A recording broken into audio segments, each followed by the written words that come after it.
de l'actualité. Elle a passé 7 heures en garde à vue ce dimanche.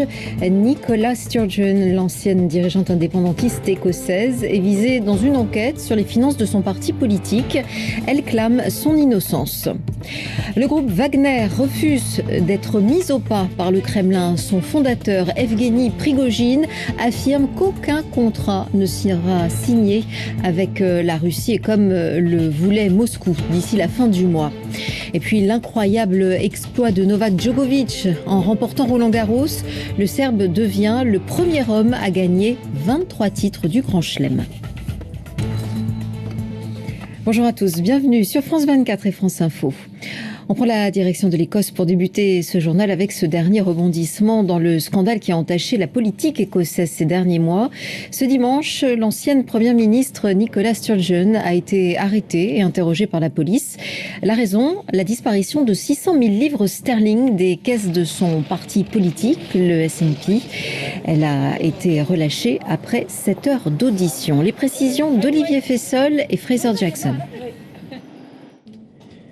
Plus de 2 mois après sa démission, la voici en garde à vue. L'ancienne première ministre écossaise Nicola Sturgeon a été brièvement arrêtée et interrogée par la police dimanche, avant d'être relâchée quelques heures plus tard. Les enquêteurs l'ont entendue dans le cadre d'une affaire de financement occulte présumé du SNP, le parti national écossais, au pouvoir depuis 2007. Après sa sortie du commissariat, Madame Sturgeon s'est exprimée sur Twitter. Me retrouver dans la situation où je me suis trouvée aujourd'hui, alors que je suis certaine de n'avoir commis aucune infraction, est à la fois un choc et un profond désarroi. Je ne ferai jamais rien qui puisse nuire au SNP ni au pays. L'enquête ouverte en 2021 porte notamment sur l'utilisation d'une somme de 600 000 livres sterling. Ce pactole avait été récolté pour faire campagne pour le oui au référendum sur l'indépendance.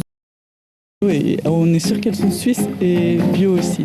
Depuis 16 ans, les fraises de Laurent sont uniquement cueillies par ses clients. Peut-être que même c'est une bonne opportunité. Les choses sont déjà très compliquées, vous venez de le dire, pour gérer l'Europe. Può servire. Allora, il Ministero della Salute italiana dimostra che le percentuali di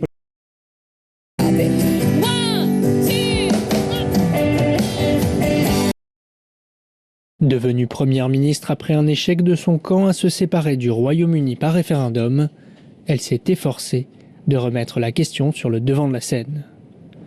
Nicola Sturgeon n'a pas réussi à réaliser le rêve de l'indépendance écossaise, mais elle a réussi à faire du parti qui portait cette cause la première formation politique du pays.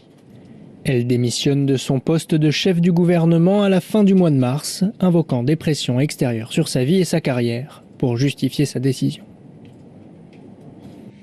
Alors que l'Ukraine regagne actuellement du terrain dans le Donbass, Moscou va devoir trouver une autre solution pour renforcer son armée régulière.